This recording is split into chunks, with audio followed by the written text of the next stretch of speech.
Good evening, and welcome to the Bitter Knitters podcast. It's Thursday, July 12th, 2018. My name is Jacqueline. Arthur's here. Hey. Ryan's here. It's like the tiny little voice. Yeah. I just want to say quickly, this is kind of a happy and a sad story at the same time. The Thai kids lost in the cave, they all got out safe and sound. All the rescuers, besides the one that passed away last week, sadly, they all got out safe and sound. But I did read a sad story about the doctor that's actually stayed in the cave with the kids for days, and took care of them. An Australian doctor named Dr. Harris. He got out to the news that his father had passed away. So kind of sad news for him. But I mean, like, these guys are all heroes, these guys and gals that, work together there and saved these kids. Not one life was lost out of the original lost people. Yeah, no, so, I mean, all things considered, it's a success. Congratulations. I know they have to sit through some quarantine for a while, but because they were drinking the water that was dripping in the cave. Not only that, caves are really bad for bacteria. Like, they're fucking, hives of the shit. Well, exactly. You're underground. It's warm. It's fucking moist. That's bacteria right there. So they got, I think it was like 14 days or some bullshit like that. They're saying. Yeah, to make sure they don't have any horrible diseases. But I mean, they're all okay. And of course, here comes the movies. Oh yeah. I read that one is going to be made by a religious fanatic movie company, so that should be fun. I guess starring Kirk Cameron. Oh, that's amazing. I don't know if he's cast, but I'm just imagining him being cast. Yeah, it's definitely going to be him. And then the other one they're saying is going to be directed by the guy John M. Chu, who's just finished up Crazy Rich Asians. He's going to do the next one, and people are worried, of course, they're going to whitewash it. But he says, don't worry, he's going to do the right thing, and it's going to be their story. So it's fucking Thai kids. They didn't whitewash the fucking one about the Chilean miners. Like, well, I'm sure that people are thinking that all the people that came to rescue are going to be like, Dwayne The Rock Johnson and, Sylvester Stallone or something. There were like white engineers. I know that. Like, I know Elon Musk even sent some engineers and shit. But I don't know. Fuck off. Like, that's just be true to the story. If, 3 of the rescuers were Thai men and women, then that's how it has to be. Well, I mean, there's already been down to one white guy or one brown guy or. Well, that's it. Like, there's already been a movie based off of one of these fucking tragedies, right? The one about what was it, 37 or whatever the fuck it was, the Chilean mine thing. Yeah. They didn't whitewash it. Nope. Like, so I don't understand why, like, that'd be the first thing out of someone's mouth. Like, oh, well, fuck, like, give it a rest. Like, just give it a fucking rest. Like, I understand if it does end up being whitewashed, then fucking yell and scream and piss and moan and do whatever the fuck you feel like you got to do. But just shut up. They didn't whitewash Crazy Rich Asians, even though some people were still unhappy because it wasn't perfect casting. But I mean, everybody is Asian in the leads, right? That are supposed to be Asian. Yeah. Yeah. So. I mean, that sounds. We're all Asian. Well, I know that one of them is only half Asian. And that was can I say this about this whole Asian thing? It really kind of does bother me sometimes that we have to pick and choose. What's the word? Like, how we want to be represented. You know what I mean? It's like you have an opportunity, just fucking take it. He looks Asian to me. Yeah. You know what I mean? Like, he looks Asian to me. I mean, are we then going to turn to this guy? I don't know his name, but then turn to him and say, "Oh, sorry, you're not Asian enough. You're half Asian, but that's not Asian enough." Do you know what I mean? Like, it's soon you're going to be segregating each other from the inside because you're not listening. Like, fuck's sakes, it's fuck. I hate people. Like, I just hate how just boom right to it, like right to this fucking like race or fucking any of that shit. Like, give it a rest. Like, don't jump to the worst conclusion right off the fucking bat. Like, how about just hang out for a second? Give him a try. Have some faith. Maybe Hollywood will do the right thing. Right? Ugh, goddamn. Maybe. Probably not, but maybe. Yeah, probably not. But whatever. But maybe. Okay, so, but, that's good. And they're also going to make a museum at the site. I guess you'll be able to go in there and tour the area once it's safe. I guess you'll see Elon Musk's little child sub that he sent there that was useless and they just abandoned in the cave. I mean, if I was going to go to Thailand, I'd go there and I don't think I'd go inside, maybe just the opening. Yeah, no, you're not getting me in a cave. But I wouldn't go into the 4 miles in. Hell no. But speaking of Musk, I don't know if you heard this, but he said that he is going to go. He's going to Flint and he's going to fix the water issue. Yeah, I saw that. I have no reason to not believe him. Like that he's going to fucking succeed. I feel like he's going a little crazy, but I'm hoping that he pulls through for Flint. Yeah. I really do. Like I have all the faith that he's actually going to figure something out. Yeah. Yeah, but this has been going on for my god, years. Was it 4 years now? 4 years that they've known. Yeah. It's been a stink about, right? Yeah, exactly. Yeah, no, that guy's. Anybody who's gonna help Flint, I give credit to. But he walks that fine line between like hero and villain. You know what I mean? Like Elon Musk is one trip away from just being a fucking like Lex Luthor. Like he's got more money than he knows what to do with, and he's fucking brilliant. Yeah. And like we should. And he's European, so South African. Oh, South African. That's it. Yeah, South African. Again is if Hollywood's taught me anything, he has an accent. He's a bad guy. Exactly. Right? So, rich accent and a little bit mysterious. Yeah. So runs a big tech company. He's got to be the villain, right? He's going to be he's going to fuck us all over one day. He's bringing in Skynet, right? All the robots. So I have a couple of funny stories that I want to talk about before we get into the yeah. Okay, so here's the story. I don't have the really one I want to talk about, so sorry. I'll see if I can find it for next week. But this one is kind of interesting too. So there's a guy who's from Chicago. His name is, I'm going to say Cesar Coronado, and he's gone to Miami Beach and he's touring, with his friends or whatever. And now there's 2 different accounts. Who knows what the truth is, but we'll give you 2 accounts. Cesar and his friends, they say that they saw a homeless man who kind of went crazy for no reason and jumped up and stabbed him with scissors in his arm. But the interesting thing is that this homeless man didn't have any arms. He stabbed him with the scissors in his feet. He used his feet to stab him. The homeless man, Jonathan Crenshaw, says he was sleeping in his sleeping spot when Cesar came along and kicked him in the head. And so he had no choice but to stab Coronado and flee the scene. But he has no arms. Like, this guy's tough as shit. It's dedication. It's dedication to the craft, that's for sure. Oh my god. Like, can you imagine? I don't think I could get kicked in the head, get up, and stab somebody with scissors in my hand. That's a very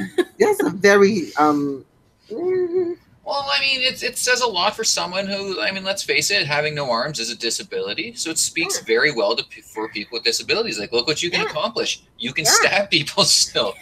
I mean, he's a survivor, right? Oh, it's fucking insane. No one's taking advantage of him, I guess. It makes so much sense it happened in Florida. Because Florida, again, is like, it's another level of just fucking craziness down there. Now, he is a popular known painter on the beach there, on the South Beach. I guess he uses his toes and he paints and stuff. So he's got very flexible, strong toes. I have one of those, like, okay, so I always say Scott and the kids have monkey toes because they can, like, pick up all kinds of stuff with their toes. And I can barely even, like, spread my toes a millimeter apart. My toes are, like, just blocks on my feet. I don't understand people that can, like, make spaghetti and paint and maybe he's dial like, the phone. Okay, ew, that's disgusting. Why would you make spaghetti with your feet? You don't have arms. How else are you gonna make it? Oh my god! Yeah. I don't know. That sounds like a choice. But yeah, I just, like, you know what? I mean, I don't obviously condone violence, but I kind of give it to you, Jonathan Crenshaw. You're kind of my hero. Yeah. No one's fucking with him. I mean, you look at him. Oh, that guy's got no arms. He's an easy target. Well, no, he's not. Yeah. He's gonna fucking stab you. Well, you have to be. I mean, you're living on the fucking streets. Like, it's the old saying, it's a dog-eat-dog world out there, and that's true as shit. Like, I mean... And especially with a disability, like you said, other homeless people, other street people, other love to take advantage of fucking shit, It makes so much fucking sense, but... And again, you throw in Florida to that fucking equation, and you just amped the whole fucking thing up. Yeah. It's something about the heat. The heat makes people fucking just crazy. Like, I mean, I follow this subreddit called Florida Man, and all it is just news clippings and headlines from the state really? of Florida. I would follow that. It is fucking That would hilarious. just be our show next week. It is seriously some of the funniest shit I've ever seen. Like, I mean, the only one I can think off the top of my head was something about like a guy who he like broke into a sex shop and stole a pocket vagina and was caught out back of the fucking store banging the fucking pocket vagina. Oh my god, he didn't even leave the No, he general didn't area? even leave. Yeah, he straight up fucking like. Oh my god! Please get home, buddy. Okay, so I actually have a true story about. But the time you stole the pocket vagina? Okay. Excuse me. Never.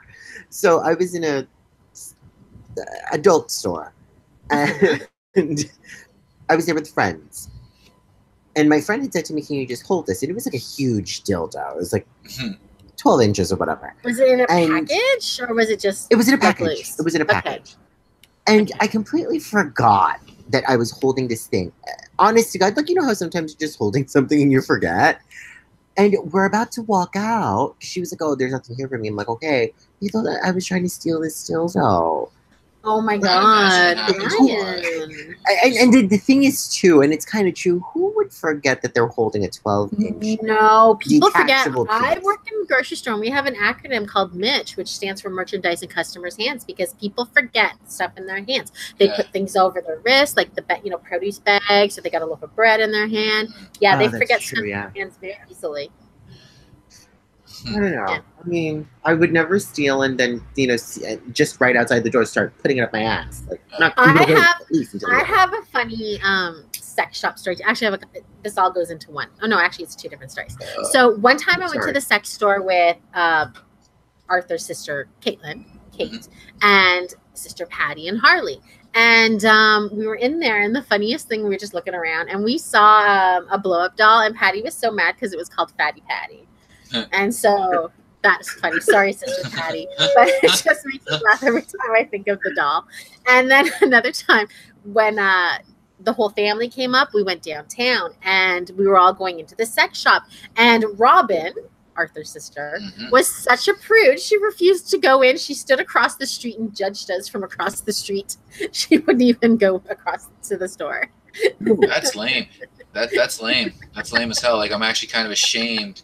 I know. Like, it's just a sex store. What the fuck? Well, and it's not like she was a virgin. She had 2 kids by then. Yeah. So. That sounds like her, though. She's kind of dumb like that. She's not dumb. Shush up. I said dumb like that, okay? And she's my sister. I'll call her whatever the fuck I want. Be nice. No, fuck that shit. But no, Robin's weird. Robin's weird like that. So, I mean, you guys might even find this weird. So, if this happened, remember we were at the Citadel? Right, in Halifax, the fort, and I was eating a chocolate croissant. Piece of chocolate hit my beard without thinking. Liz just grabbed it and ate it. Right, big piece of fucking dark chocolate, and kind of the same thing. Like, Robin just sat there in like complete silent, judgy, fucking like she's a fucking weirdo. That one's weird. Well, it wasn't like it was like in there for 3 days and she pulled it out. No, it was fresh. But no, Robin just says she has weird reactions to shit, especially I think with people that she knows, and she would get weird in the sex store. But fuck that. I mean, I had a buddy in high school. I kind of get, I still do. At the age that I'm in, I still get freaked out about sex talks. I really do. Yeah. I don't know why. Like, I get so squeamish when people talk about sex. I don't know why. Especially when people, like, I have no problems and qualms talking about this on the air because you don't know who I am. Like, not you guys, but you know what I mean. The people listening. Yeah. But, like, for example, let's say, like, with my coworkers, we were all talking about something, and I just started to like brush off the imaginary hair off my face, and I'm like, oh my god, and I knew it. You can always tell when somebody's going to turn the question on you because you're the only one that's gay. Yeah. They're going to ask, have you ever done that before? And I'm like, I'm not at liberty to discuss. You know, certain things. I don't know. It's just I seem to have a limit of what I am. Well, everybody has their own, personal line that they don't want to cross. I mean, I don't go into details about my own personal, but I'm not a prude either. I mean, if people talk about sex, I'm not a prude. But you wouldn't hear me going, last night I did this, and I was in this position. And that's it. Like, there's a line of, like, just talking about sex and sexuality and then bragging. Yeah. Do you know what I mean? And that's why I think a lot of people are kind of, like, iffy about it, because nobody, like, I don't think nobody wants to be that person, and anyone that's ever heard somebody talk like that, like it's cringy as hell. You know what I mean? Yeah, it's so like awkward. It's so fucking just like ew. Like I've been with guys who are braggy, douchey. Yeah. Maybe the word to use. Okay, so douchey, and there's the cringe factor that just kind of hits you in your nervous system. It just makes you go a little bit. Yeah, it's like weird. It's the same as like well, it's the same level of cringe as like the people that leave comments on porn videos. Do you know what I mean? Like it's just like, that same like oh, what the fuck is oh my god? What are their comments like? What do they say? Things like great acting or that was a good scene. Some do. Some actually do because you know there's trolls everywhere. But, no, I'd be like, her hair looked really pretty. Like I don't like what do you say? What do you? What would a fucking pervert say to you? Choked on it good? I don't know. Like, you know what I mean? Like, what would some dude in a trench coat walking past you fucking go to the beach? You know what it is? Go to the beach. And whatever it is that you hear from those pervs, like, you know, with the women walking down with the keys and whatnot, it's kind of exactly what you're going to get on like a porn site. Pornhub, Xtube, XXX videos. Oh my god! Oh wow, I know all of them. Okay, tells you about my sex Oh my god, I'll have to start doing some research. Don't check my history. It's fucking hilarious. No, but I have, like, for example, I was on a date with this guy, and he asked me a question about, can you take a big dick? I was like, can I take it where? To Mexico?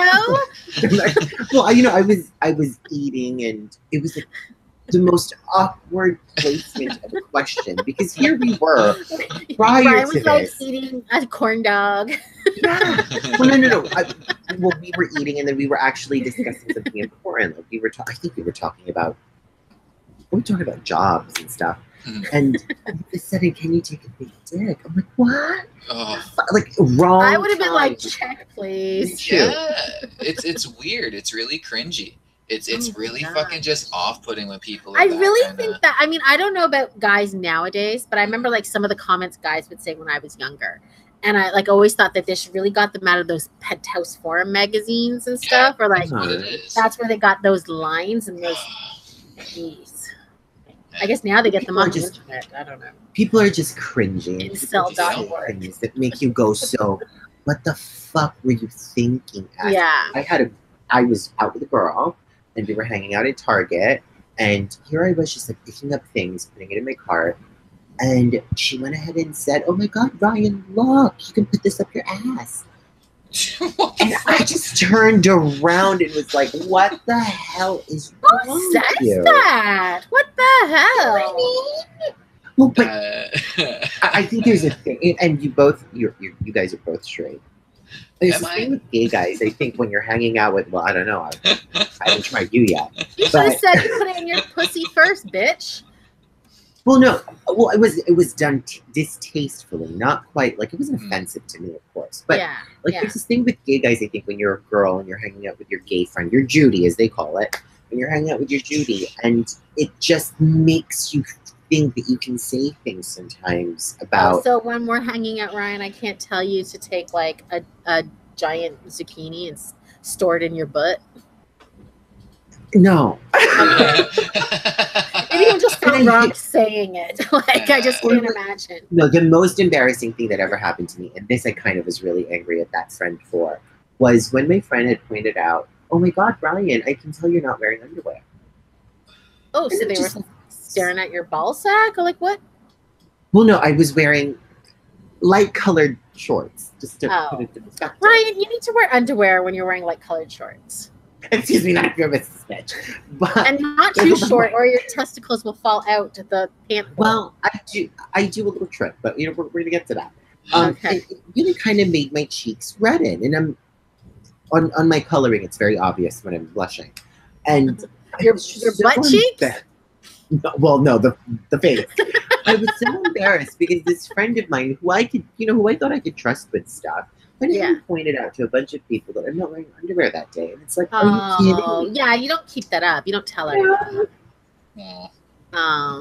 You know what? But that's the thing about some friends, and I've said this to you many times privately, Ryan, is like, especially women, they all kind of like to no, I shouldn't say all. A lot of them like to sabotage you in little ways. You know, they eat away at your confidence and they eat away at your, you know, your own self-respect. And maybe they're not even aware they're doing it, but they do. Well, I think also, especially when you're the kind of person that I am, I have this attitude of, I've said this to you guys, like, I don't care about a lot of things. I really don't. Like, you call me this, you call me that, make a comment about my hair, which is not there, make a comment about my body fat, I don't really care. Like, I just don't give a crap about a lot of things. I tend to focus on, you know, is there going to be enough money in my bank account to do this? Is there going to be enough, I don't know, oxygen in the world when blah, blah, blah happens? I don't care about you calling me fat. Like, listen, I know that my pants are a little tight right now. I don't really need you to point that out to me. It's kind of obvious already. So in the back of my head, I always think to a lot of women who kind of sabotage each other. Yeah. Do you not have something better to think about? No. No. And I've been warning Marley on this since she was a little girl, like grade 1. Like, you know, if a friend is saying things that make you feel bad about yourself, that's not a friend. Yeah. So, no, it's not a friend. And not at all. Don't be a bitch. Don't say mean. Now she's at the age where she says about her best friend. She's like, oh my God, when we work with her tomorrow, we're all going to get chlamydia and stuff like that. But there's a difference between breaking balls and fucking, you know what I mean? Like actually but being she's not like, you know, you're a fat, dumb bitch, nobody will love you. No. But I say that to my friends all the time.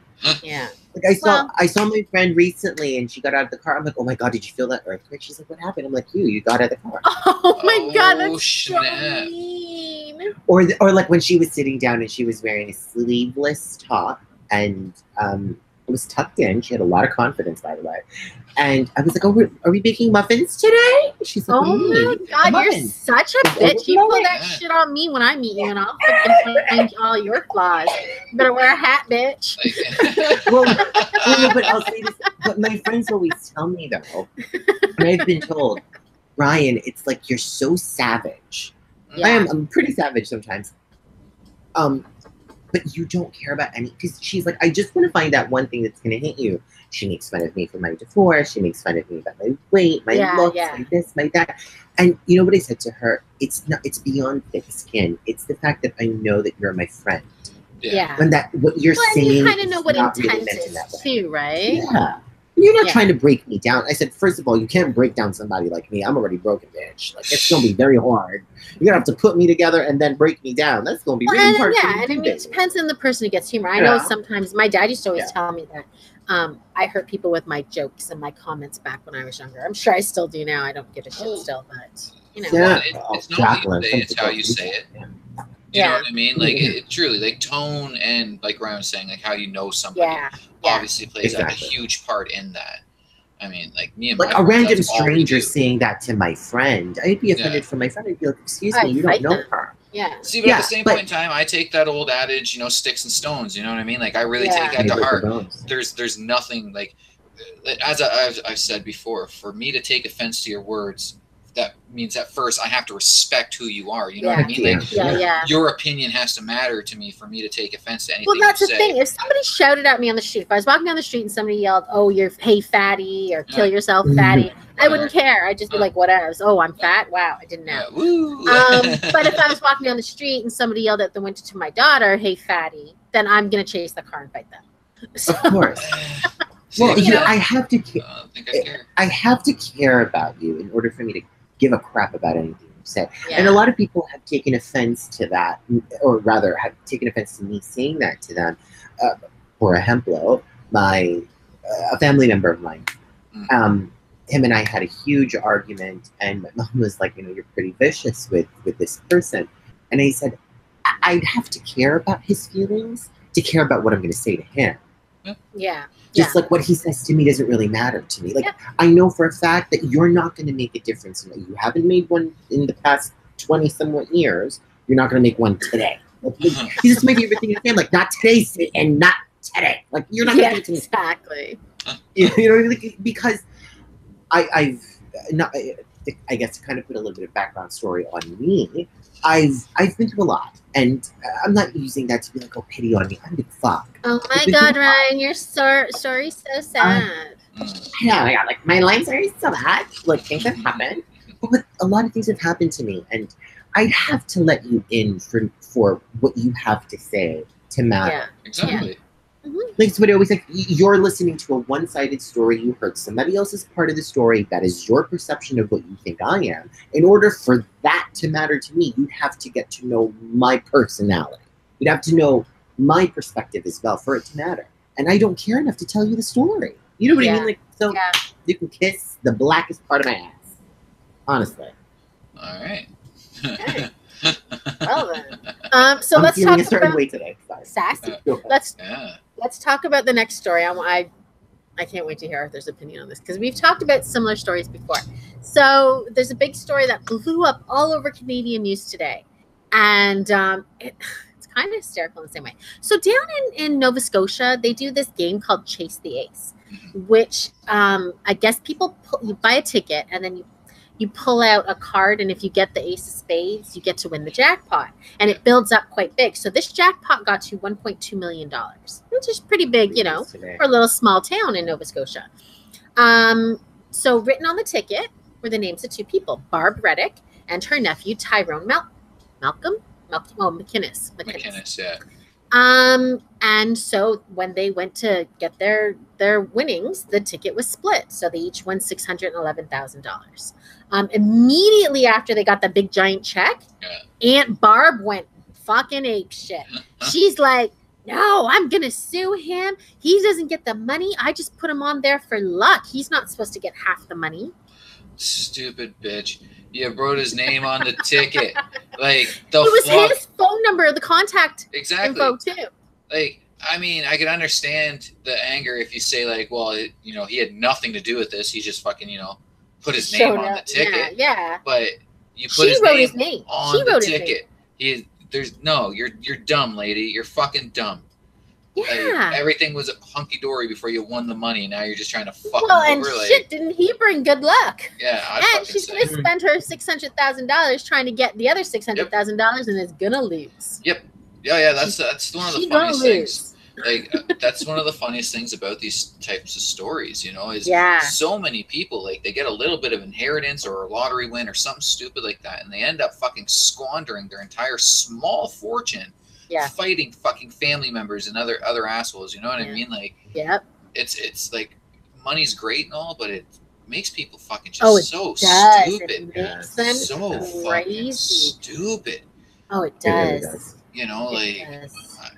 I've seen people fall apart because of money. Yeah. Oh, yeah. I mean, just listen to anybody with their lottery dreams. Like, what they would do if they hit the fucking Powerball or some shit. They're like, oh, I'd give this person this and this and this. And then it's like, you're broke now. Like, congratulations, you now owe fucking money.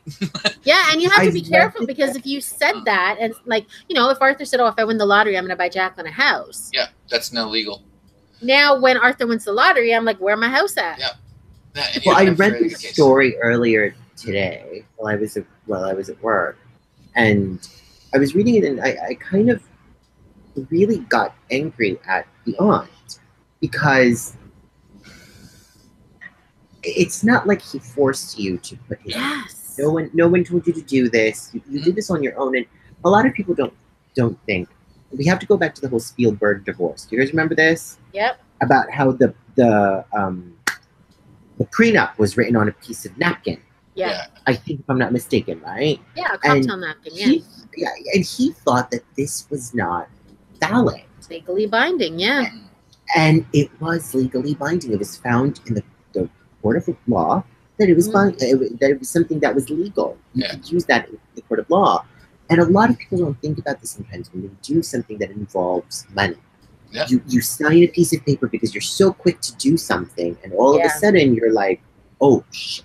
Yeah. Holy, I didn't know that was going to affect me in the long run. Well, you know what I mean? Like, no, go on, finish. No, finish. I thought you were done. I was just going to say this. In my line of work, I've had to warn quite a few of my clients and say, anything you put your name on can be used for or against you. Yeah. You just have to be smart about it and read it through and through and know that the wording on there is meant to confuse you. And if you don't know, you're fucked. You know. Now, what she should have did, instead of going ape shit at the press conference, she should have just acted really meek and weak, so that when she goes to court, she could say he like threatened her to put his name on the ticket. Some kind of elder abuse angle. That's what I would have did, but she too dumb. She looked strong and tough there. So, in all honesty, I'm not that surprised. Like, hearing it's from Nova Scotia. Like, well, I think that would be in any place. It's just, I don't know. I know a lot of Nova Scotians, especially older ones, and they're kind of weird when it comes to the lottery. It seems like a lot of them put all their hopes and dreams into winning the lottery, right? So, you know, this type of thing happens where somebody, they did win some money. I mean, it sounds. Which is not a lot of money, by the way. Oh, it's not 1.2 million. Like, that's not a lot of money. I mean, if you're like 70, that's okay. You from can the live looks of her, like that's what I mean. Like, from the looks of her, that's enough money for her to the end of her days. Yeah. You know, the nephew though, like that's not a lot. That's hardly anything. He'll blow through that money in a fucking year or so. In a heartbeat, Well, because he's a young kid and he's going to do something stupid. He's not investing. Buy a nice car. He's going to buy the big house. Going to go on vacations a trip and it's gone. You know, which is fine and dandy. It's, you know, as I brought up, like, people with their lottery dreams. It's the one thing I always try to say to anybody that brings it up to me. Like, you're an idiot if your first thought is, how am I going to spend this money, and not who's a good accountant. My first thought is leave town so my family can't find me. Yeah. Well, it's I take my husband and my kids, and I get a house where nobody knows my phone number. See, it's not even that. You have to get a professional to spend that money for you before you get caught up. I mean, let's face it, we're all fucking poor compared to lottery money. You know what I mean? And you give someone like us that fucking little money, 30, 40, 50 million fucking dollars. Oh, I would set it up so you gave me an allowance, because I know I'd be stupid. Scott and I would spend that money on a yacht and fucking stupid shit. Exactly. Well, right? You know what? My friend and I have been speaking about this for a long time. And because a coworker had brought it up to her and was like, what are you going to do if you win the lottery? And the coworker then said to her, I quit my job. And she's like, not me. I'd still be working until I figured out what I'm going to do with the money. And then she went ahead and she asked me, what would you do? I said the first thing I would do is the very first McDonald's I see, I'm buying in cash. Because I need that money. I'll buy every building for sale, rent it out. I'm going to make sure that I have money flowing in, that once this is gone, this doesn't last forever. I'm taken care of. Yeah. But you know what I mean? That's what I would do. It's not enough to be bickering like that. And they are bickering like it is that kind of money. 1.2 million is not. It's not. That can go in lawyer fees so quickly. It will. It will. Like, they've just played themselves. Like, the two of them are stupid for this. Just take your fucking money and walk away. Like, live a good life. 600,000, even 600,000, could last her a long time if she's smart. Yep. Oh, absolutely. Absolutely. And it's Nova Scotia. Housing is cheap as shit. Yeah. I mean, the cost of living's a little higher. You know, like it might be like $180. Well, she's not eating like $500 worth of groceries a week. She's probably, like $75 a week, right? Yeah. Yeah. No, it's.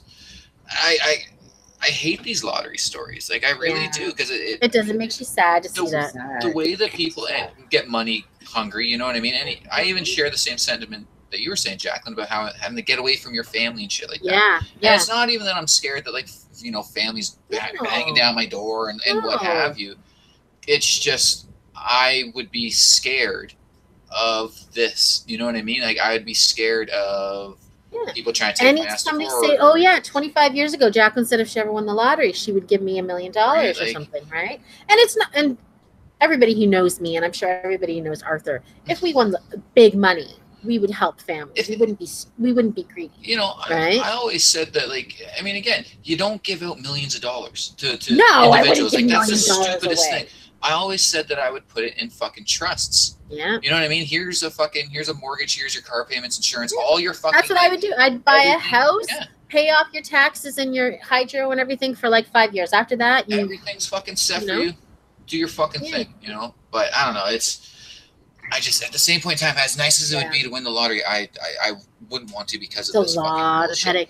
And not just that, every person you've ever met, every cousin that you've never met, every charity. knocking down your door trying to get money from you. There's only 2 charities I give a fuck enough about that I'd ever give any kind of money to, and that's the Herbie Fund here in Toronto and Ronald McDonald House. Other than that, I don't fucking care. I literally don't give a fuck. The Herbie Fund is the best. I set up my own one. See, I like what the Herbie Fund does. Like, that's the one I think I'd funnel the most of it into. So it's a thing that they do here in Toronto Sick Kids Hospital, where they take kids with like really, really bad like deformities or illnesses, diseases, what have you, from places where the doctors just, they can't do nothing about it, right?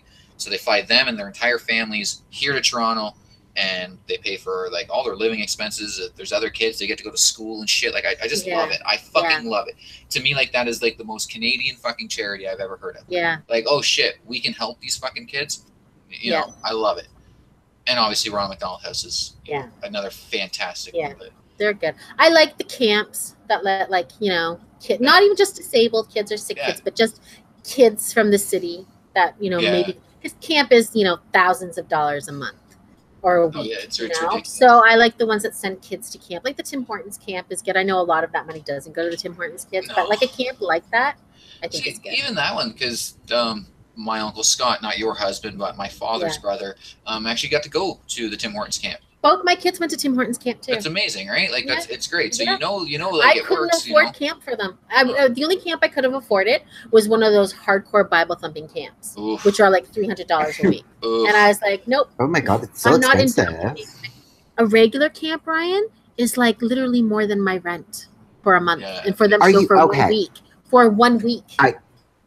I can easily tell you, over here, it's so expensive in New York. One of the camps that we were looking at for my niece was, oh my god, it was like $750 a week. No food, no transportation. You had to figure all that stuff out. And everything else was like, of course, extra. If they wanted to go to the museum would be extra money. Even the Y camps are super expensive. Even to go to the YMCA is really expensive. Those are like $3,000. And I was a kid who went, I mean, we grew up in Metro Housing. We went to the camp for like people that, you know, were on either assisted living or like had like, you know, low fund, low cost. And we also went to camps through the Children's Aid Society because we were involved with them. So I got to, I mean, but they were Bible camps I went to. The Children's Aid, they were hardcore Bible. One camp I went to 3 times a day, you went to church. Jesus Christ. Yeah. No, fuck that. Like, just give me a bicycle. Like, I don't need a camp. Like, but seriously. You know, I will say I went to the camps. The ones that I went, like we called them the welfare kids, went to camps. They went to camp, and so I got to go when your dad finally filled out the paper, and I got to go. And then the next couple of years, I went to the older version of the camp, and I loved it. I loved camp. I wanted my kids to experience camp because there's really nothing like it.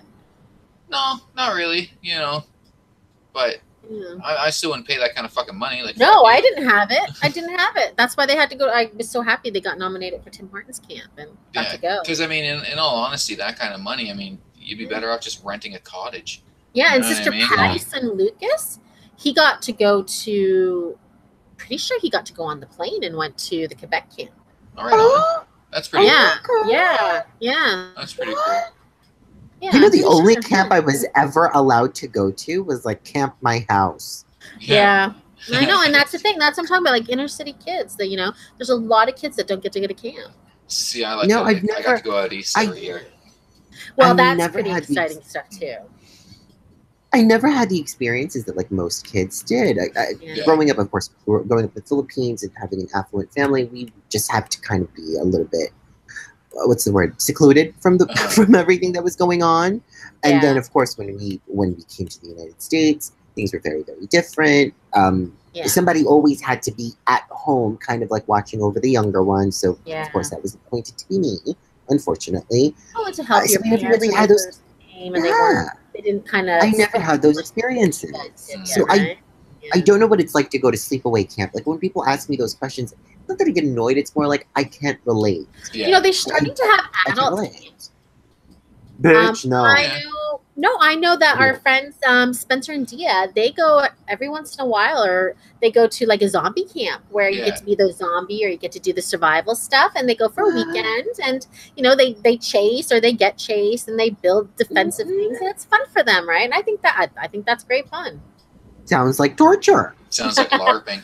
I'm not paying any. I would just go to a regular camp. Like if my camp opened up and said, you can come up here with your kids, because my camp that I went to as a teenager, and I was a counselor in training there, they used to have adult camp too. So like mom and dad could bring up their little kids and go to camp together. It was a completely separate area from our camp, but it happened. And if they had that available where I could go up with my husband right now for $1,000 with my kids, I'd probably go up for 2 weeks for $1,000. Sounds like torture. I don't know if I don't really know if I want to be like singing for my dinner and shit like they make you do a fucking camp. Fun. Like, why don't I just get a tent and go camping? Like, or get an RV. Camping's fun too, but I don't know. There's something about like camp was fun as a kid, but I just like thinking of the adult camp thing. No, like that doesn't sound fun at all. I think it'd be fun. That's what you call an orgy. As long as you're allowed to do it. And that's it. Like, is it because if shit's gonna break out, like like not even participating, you're ending up with chlamydia. Like it's a thing that's gonna happen to you. Like it's a thing that's gonna fucking happen. Now to you that's adult daycare. That's a little bit different. That's adult daycare. I don't know. I have certain limits to things that I would like to do as an adult now. Like I would never go to a sleepaway camp as an adult. Like, are you kidding me? Somebody would probably murder me. Oh my gosh, Ryan. No. What? That sounds so good. No, okay. Well, I was invited to go camping one time by a person because they go camping with people. We all know what happens at those camps. And my response was, "Is there running water?" No, it's literally in the woods. I said, "Good luck. I'll watch the dog." No, you are what would possess you? I'm sorry. I'm a prissy bitch. You're not gonna ask me to do some shit like that. What the hell? I don't know, man. There is something about getting blacked out drunk in the fucking woods that is just it's a lot of fun. I've never gotten blackout drunk, but I've gotten drunk in the woods. It's fun. Fuck, it's a good time. Oh my god, no. I mean, shit, you can go glamping, man. Like, you can get a little chair and a bed and fucking microwave, satellite TV, fucking like fur pillows. I honestly think they might come as servants. Like, no, there are like some really high-end stuff now. I could do glamping. I can't do camping. Okay. I remember watching Oprah and Gail went to like Yosemite or someplace like that, and they basically glamped. They had a fancy trailer, and I mean, it's just, I don't know, the woods is fun. I get the camping thing, but the adult thing, no, because it's true.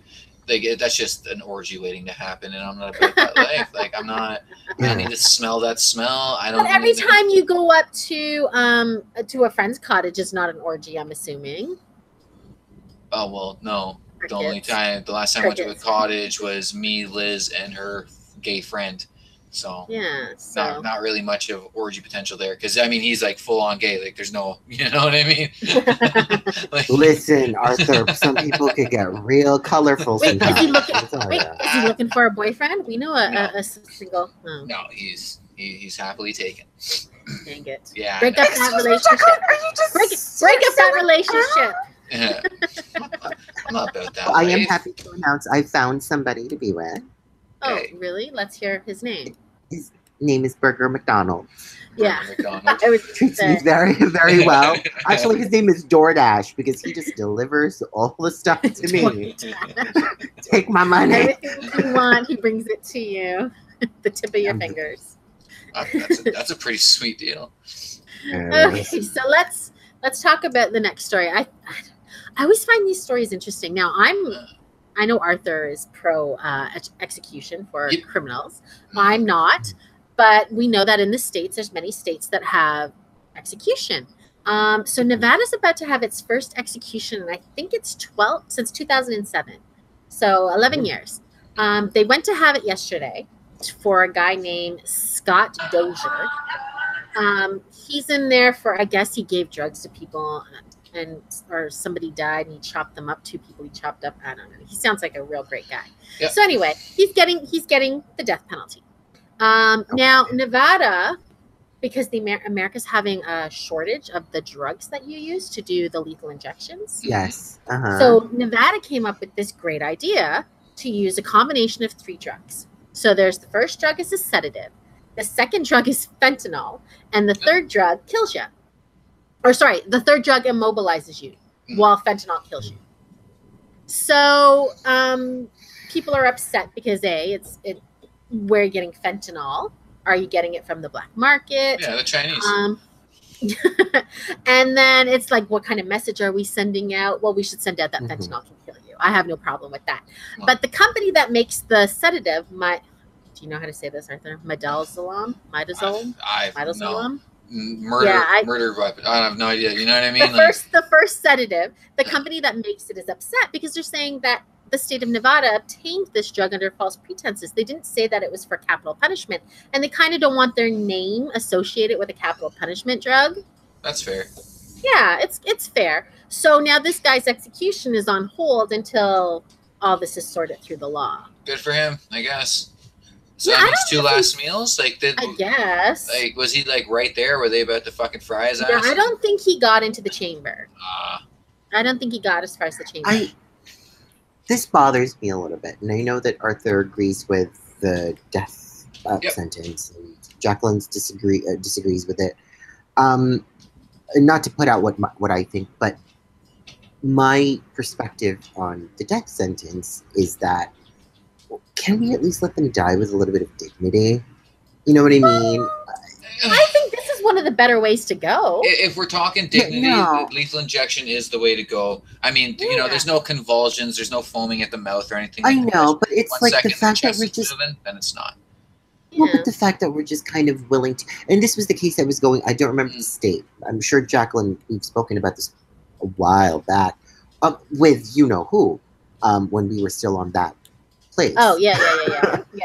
Okay. And how they were just injecting whatever they could to kill these people. And it bothered me so much because it's like, first of all, I agree. Where are you getting this stuff from? And number two, you're willing to go to arm's length to figure out what's going to kill somebody and then just inject it in them? You've got to be nuts. Well, you know people what I mean? are happily paying for this drug to kill themselves, so... Yeah. Well, fentanyl, like, I don't want to get into that. That thing's a whole other fucking bullshit, you know what I mean? But, I mean, I wouldn't take it. See, my thing about the death penalty is, look, I understand that it's a law and that's how it happens in the States. I'm never going to go down and protest a death. But, you know, I do think we should make it as quick as possible. And as much as I dislike killers or murderers or molesters, I think we should make it as painless as possible. We're not the monsters, right? So if we decide to kill somebody, let's make it quick and painless and be done. I don't think we should thrill in the torture of somebody, even a horrible No, absolutely not. Like, that's I'm like, I mean, as we've said a few times now, I am pro death penalty, but I mean, you have to be proven without a reasonable doubt that you fucking killed somebody, or you know what I mean, like that. Even as far as like rapes and kidnappers and shit like that go, it's a bit of a gray area for me. But as far as murders go, if you are caught murdering somebody, or you know what I mean, like, I'm sorry, that's do not pass go. Don't collect your $100. You've waited your fucking want to be a part of our society. Now, giving said person a clean and dignified death is another kind of weird little part of contention for me, because I do feel that for every human being, we should, you know, die in dignity. But at the same point in time, go fuck yourself, and a bullet to the back of the head is more than what you fucking deserve. Kind of what, you know, I mean, like, as awful as they are, I mean, like, firing squads are pretty effective. You know, I understand the firing squad thing. Well, it's fair, right? Because the fact that there's only one lethal bullet. And, you know, there's like 8 fucking blanks, you know, so whoever ends up actually killing the person never knows. Like, you never know. So you can't, you know, the rate of PTSD or anything like that from that is relatively low. Yeah. But fair enough. The thing I don't like about firing squads is you can't trust that these people's aim is true, and you can't tell me that this guy's not going to get gut shot and fucking die a slow, painful death. Now, I know people would cheer and jeer and fucking enjoy that, but to me, that's disgusting. No. You know what I mean? For me, it truly is. I mean, we gotta get on the level of Saudi Arabia with our executions, as far as I'm concerned. And I know that's a weird fucking thing to say, but they are clean, they are fucking quick, and they are painless. 1 second your head's there, and a millisecond later your head's not attached to your body. Well, and that's also why the guillotine was so effective, right? Exactly. You didn't have the axe or the sword coming down anymore. My whole issue with the death penalty, and it always has been, is the fact that they are made to the public. Like, I can understand, not even understand. I kind of get why you might want to be there to watch the guy that fucking, you know, murdered your children. I don't know. I don't know if I'd want to. I wouldn't do it. Like, to me, that's way too emotional for me to want to take a part of. Yeah. But the fact that, like, literally, I could go down south and I could spectate a fucking execution. That bothers. It's just weird. Yeah, that's yeah. weird. I don't like public executions. Yeah. Like I said, I have no problem with family and the lawyers involved, and I know they have some reporters there, but I wouldn't go and see some random person I don't know die. No. Well, there was a famous case in the Philippines years back. It must have had to have at least been 20 years now, when this happened about this guy who supposedly, again, alleged, because yeah. So many situations have come out after the fact that he died that it may not even have been true, of him raping this girl. And it was a very first lethal injection case in the Philippines. And it was televised. Oh my God. That's fucked up. Bothered the crap out of me because here I was, this young man. Precedent, yeah. Yeah, I was a young man at the time, and it bothered me because I thought to myself, what the fuck? Yeah. You know, like televising live executions, you're on your way to the Running Man. You know, exactly, right? And that's always been, again, that's been a real sore spot for me when I do talk to people who are against the death penalty, where I'm just trying to speak my argument that I'm for it. You know what I mean? Because it always has been a spectacle. Yeah. It's a huge spectacle where we throw fucking rotten tomatoes and onions and we jeer and we call you a sinner and you know, and I'm not about that. All I'm saying is that to me, there is a line in society where if you cross it, there is no fucking coming back. You are now a dredge on us. You gave up your right to be called a fucking human being, to be amongst us, and we put your ass down. You know? And some of these people, I wouldn't even want to give them the respect I give a dog euthanizing it. You know what I mean? I honestly do think a noose is all they fucking deserve, but that's cruel, and we got to move past that shit. Yeah. You know, it was Black Mirror really, it showed a lot of points that I've talked about with within the death penalty a lot. The things I'm against with it, right? Like how, you know, there's 2 stories I think they had on that show where it was people literally jeering and getting pleasure out of causing pain to criminals. Yeah. And I'm not about that. I'm like, just because I'm pro putting fucking murderers down does not mean that I am pro fucking torture, that I want to see people, you know. Yeah, I can't agree with. There's a show on Netflix I watched.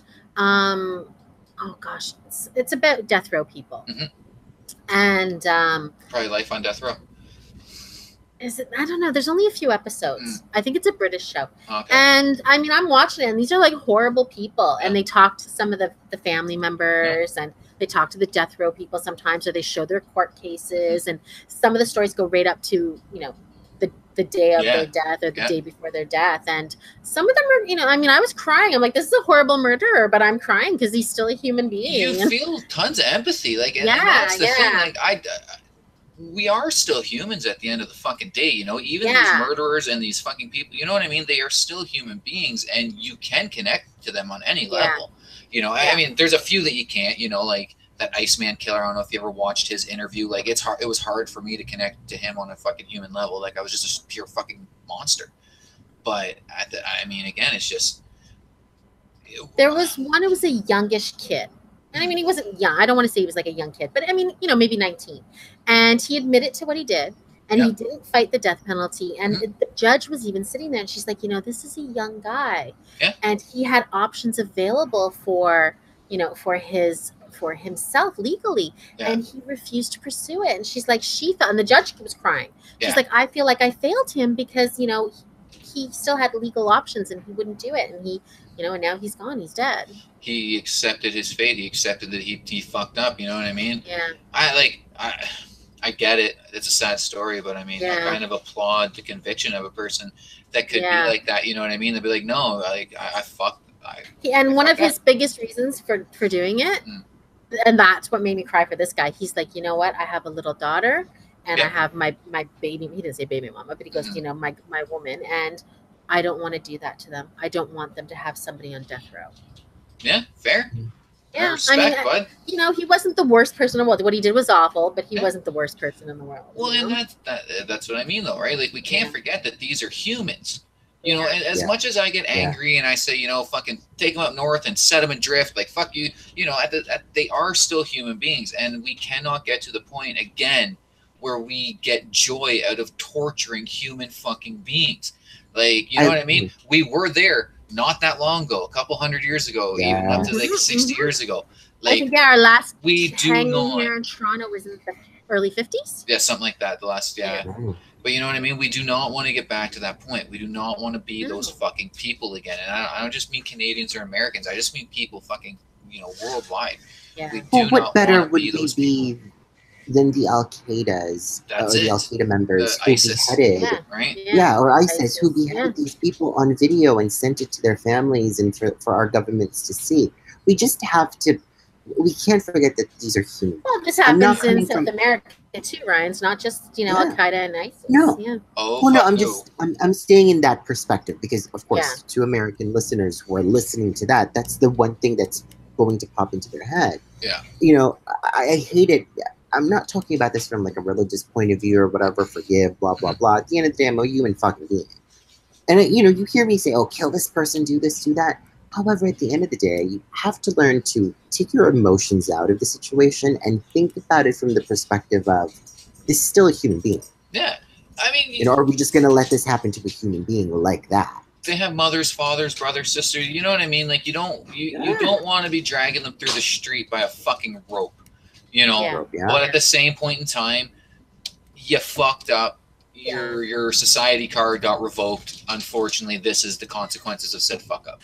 And I, in my eyes, and I mean, this might be like perfect world scenario or whatever, but like I do truly honestly feel that if the death penalty was the norm for fucking heinous shit, I do truly believe there would be a decrease in it. If you know what I mean? If people knew that it was a fucking hard line, like there's a fucking line that you cannot cross. Well, there's not a ton of crime in Saudi Arabia, right? There it is. Now I don't agree with them fucking beheading every single person for every single fucking slight, you know what I mean? But there's a real hard fucking line there where it's like, this is it. Like, there's no coming back. You do anything from here on out, like it's fucking good nighttime. Yeah. And I mean, that's where I'd like to see it, but I mean, I don't want to see people getting tortured. Like even the lethal injection, I feel weird about because I always feel like it could get fucked up. Well, and it has happened. It has happened where people didn't die immediately, where people were struggling. Yeah, and they're just sitting there in pain, right? Like I don't want to cause pain to another person, even if I'm fucking mad at the fact that they killed some people. I still don't want to see them fucking tortured. I think that's always been my thing. If you're gonna do lethal or any kind of execution, I think we should make it as quick and as humane as possible. Yeah, fucking right. Even the horrible people, are still people at the end. Like I remember learning about like the Inquisition and shit like that, and just feeling so gross at like the insanely technical and like morose ways to murder people. Like holy fuck! Like and again, like doing it in a public square while the public sits there and claps and fucking applaud. Like no, thank you. I do not need to see disembowel people while they're still alive and fuck that shit. Yeah. Well, let's talk quickly before we end. Let's talk about something that's happy news. Uplifting. Yeah.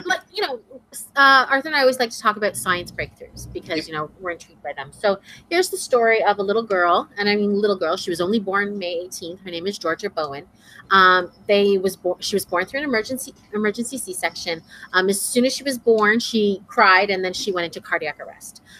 They thought she probably had a heart attack also while the mother was in labor.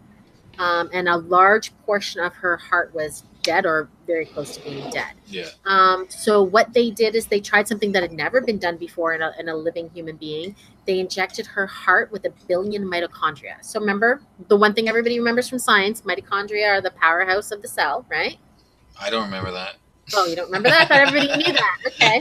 So that's the one that, it powers the cells. Yeah. So 1 billion mitochondria went in there, and basically these cells have regained. They've come back. They've revived, and her heart is working normally. That's fucking awesome.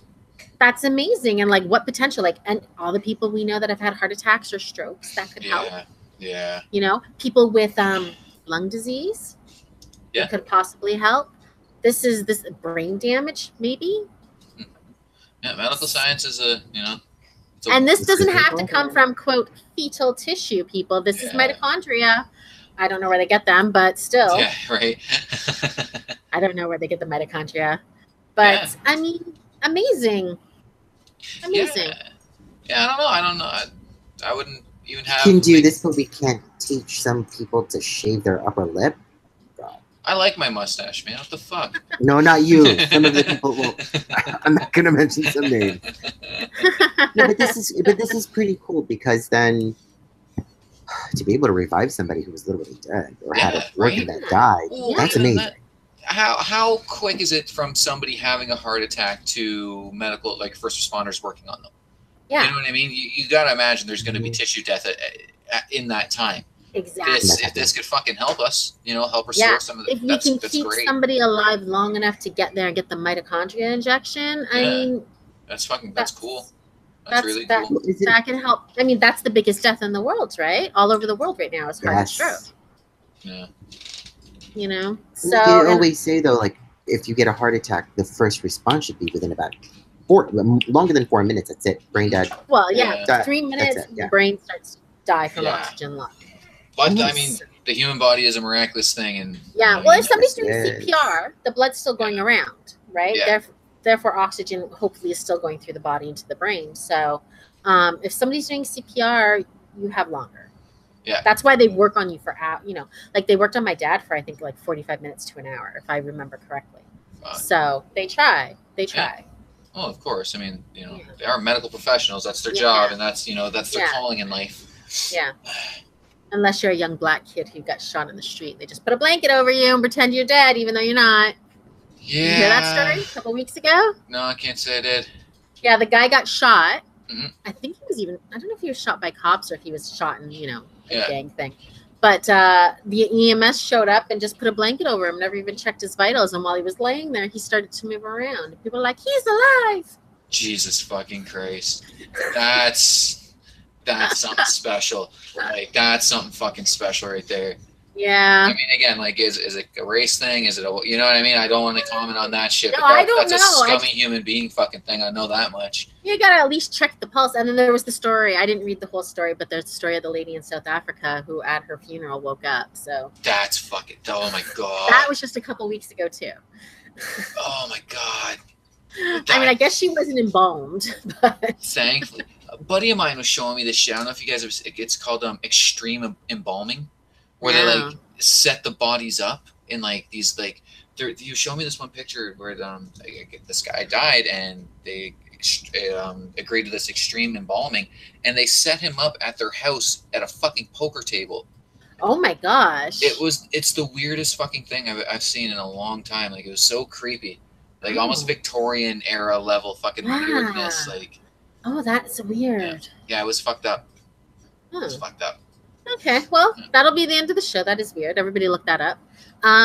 We'll be back on Monday with our regular show. I won't be here on Sunday again. Apparently, Justin and Jacqueline have too much exciting lives going on, and we can't do our TV version. But maybe the week after. So, oh no, probably. I don't know. I don't know what's happening. I have guests coming in from down east. So have a good week, and I will see you on Monday. Bye, Arthur, and bye, Ryan. Take care.